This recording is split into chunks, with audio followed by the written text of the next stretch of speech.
Hello everyone, welcome to GGN. This is part 3 for this news report. Today it's Friday, December 7th, 2012. My website is ggnonline.com if you'd like to help with donations and support.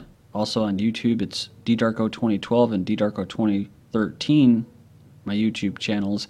Also all these headlines and links will be in YouTube's video description. I recommend usually to check them out and you can go in more depth because I like to cover a lot but I don't have the time to go into each article in depth. So, alright, we left off with these drones, unmanned drones likely to take over Nimrod spy duties in the UK and NATO operations because they're cheap.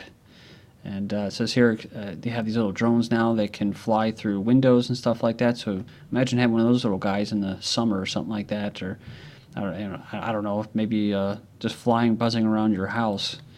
It says Top Gun meets Terminator's autonomous U.S. stealth drone completes first test launch. This is a trend that I've been seeing lately. Is they're making big advancements with these autonomous drones. Of course, it's all synchronized, so it means that, like everything else, this technology is probably could have been out before, could have been out, if not, maybe already existed a long time ago.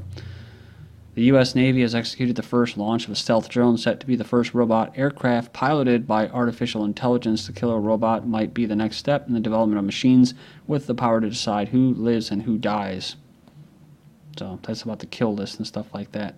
But I mean, as soon as they had, when commercial air pilots and airliners have autopilot, I mean, that right there was the first beginning of drones. I mean, at that particular point, they could have just snatched those pilots out of the planes, but they didn't want to scare the shit out of people, just like they made cell phones real big, because they didn't want to scare them and make it look like something out of Star Trek, which they now look like computers, make them real big, you know?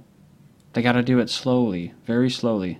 I often wonder, too, if the technology existed, say, back in, 1,000, 2,000 years ago. It was just that they didn't have all the resources to mine and stuff like that to get it up. Or maybe they thought that the people weren't smart enough to be able to handle the things. Well, I see people nowadays, and I realize that, they're not all that much smarter than they were, back in the 1800s. I'm sure the illiteracy rate has actually gone up since technology's gone up. Because people become reliant on the machines and they do less thinking and rationalization for themselves. Now, I guess my theory would be that they could have had like iPods back in Egyptian times, around Jesus' times. The problem is that people were fighters, they were resistors, and they knew that there was these ancient bloodlines that run the shit. And it always has been. And they've always been resistant to tyranny.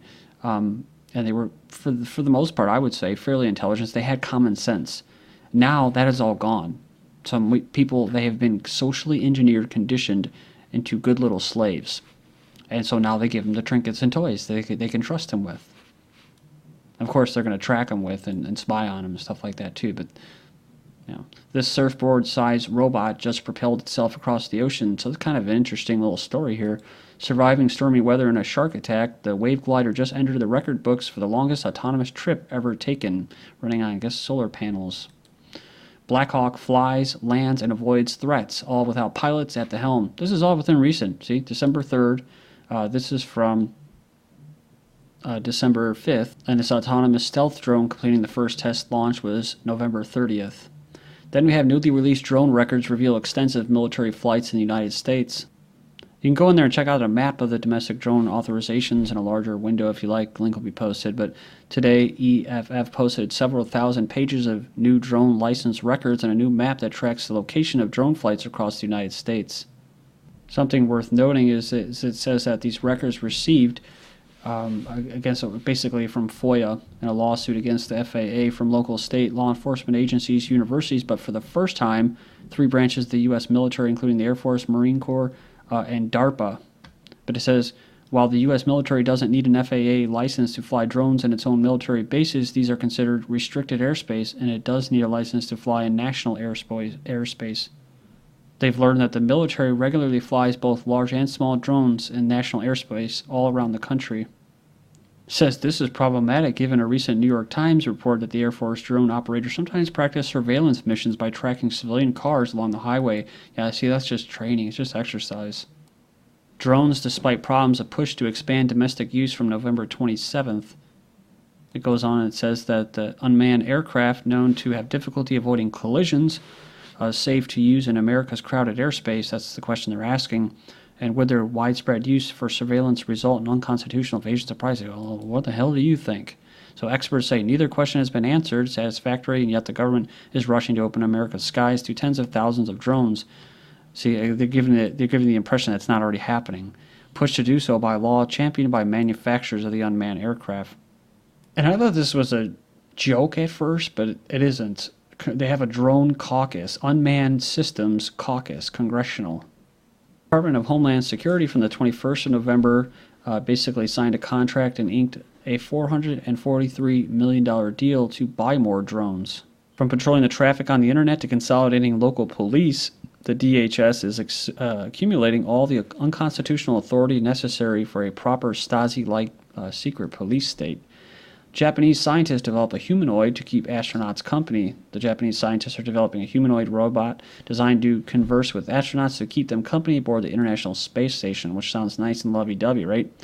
But the whole point, of course, is eventually to phase out humans, so he may be smiling and laughing, but eventually these robots... I mean, you even have Dr. Kaku, when he talks about venturing out into exploring in space and stuff like that, space exploration... that the first things that will be sent out and the first forms of life that we'll meet will be robots, will be drones. But what's interesting is that there's a theme, of course, that keeps going on with Mars. They've really been ramming that home the past year or two about Mars, about all these different types of water and how it's Earth-like. They're getting people conditioned for this, again, like the cell phones and stuff like that, and technology. 1,000 people, because I think that there's already been people there, if they're not there already.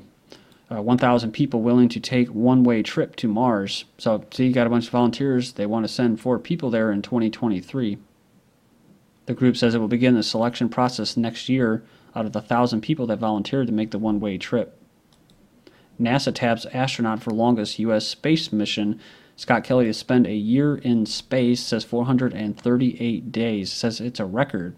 But they're not the only ones that are getting ready for this. The Chinese have actually already done a 520-day flight to Mars simulation. So they've already simulated 520 days, and they did it. And they said here that they were happy with the outcome.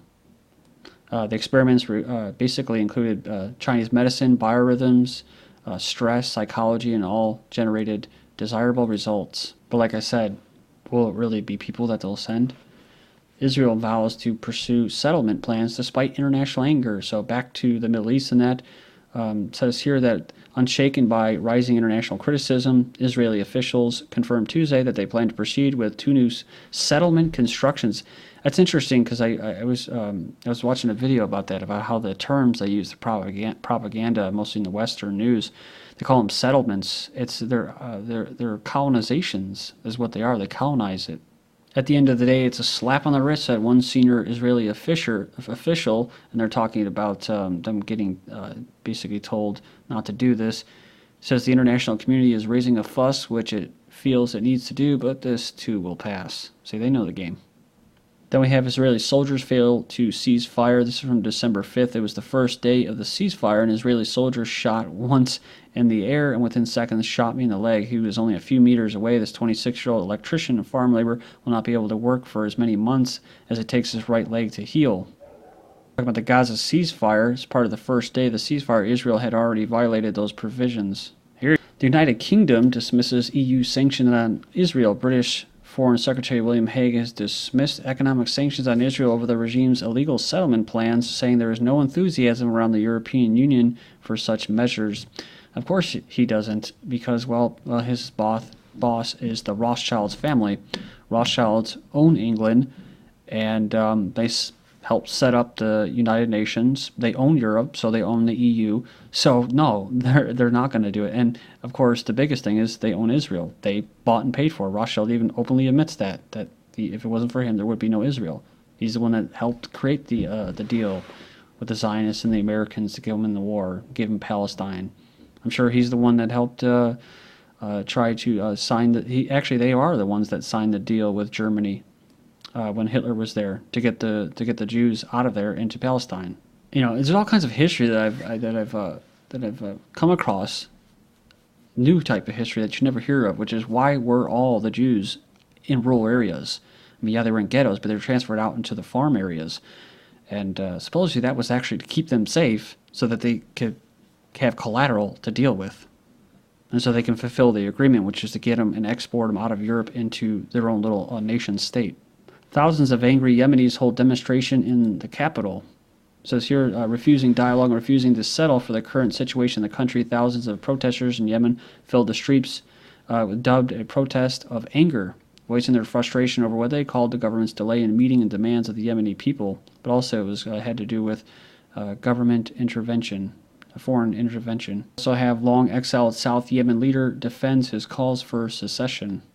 You keep hearing about Al-Qaeda, but this is what it's all about. I mentioned this. Yemeni's unification was hailed in 1990 as a historic moment, but initial celebration soon faded in 1994 when civil war broke out. Southern leaders declared independence, and this Beidh once again was declared president in the south.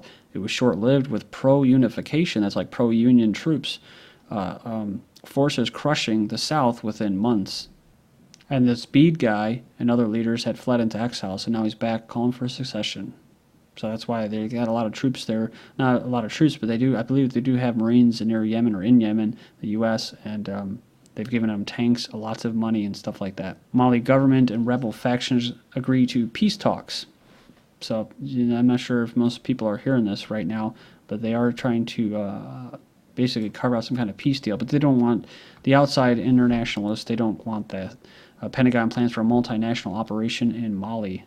U.S. military planners begun to organize a multinational proxy force. Ooh, a proxy force, kind of like the proxy force in Syria, because they're called terrorists too, to intervene next year in Mali, the famine-stricken, coup-racked African country.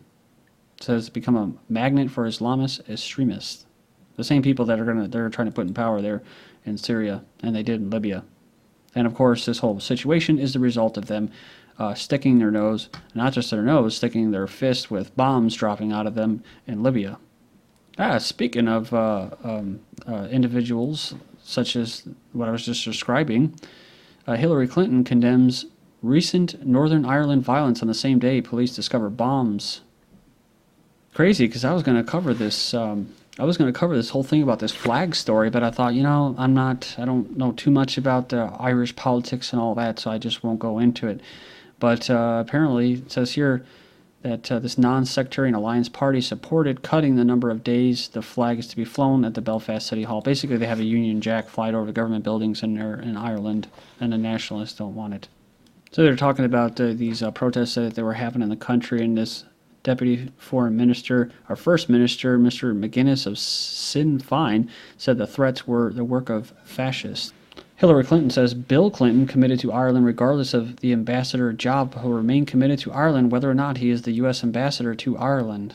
Former Thatcher advisor Lord Monckton evicted from UN Climate Summit after challenging global warming. It says here, quote, he's been escorted from the hall and security officers have stripped him of his UN credentials. He said, Monckton says, in the 16 years we have been coming to these conferences, there has been no global warming. Calls to deport Monckton from UN conference in Qatar. I love it because here it says here about the Irish flag. I recognize that these are strong feelings about the issues of flags on both sides. However, in a democracy, these arguments have to be made in a peaceful way. I guess this is what they're talking about, how it works in a democracy. UN chief blames the rich for warming. So the rich people, the rich corporations that have no responsibility for polluting the environment. No, rich countries. See, ooh, I'm in a rich country. Do you guys know you're in a rich country too? Yeah. It says here they're to blame for climate change, not these 747s that have been modified and basically are mixing aerosols and nanoparticles and aluminum oxides and barium oxides in with the jet fuel and spraying it on a global platform. Yep, making people sick. But changing the climate. They're altering the weather.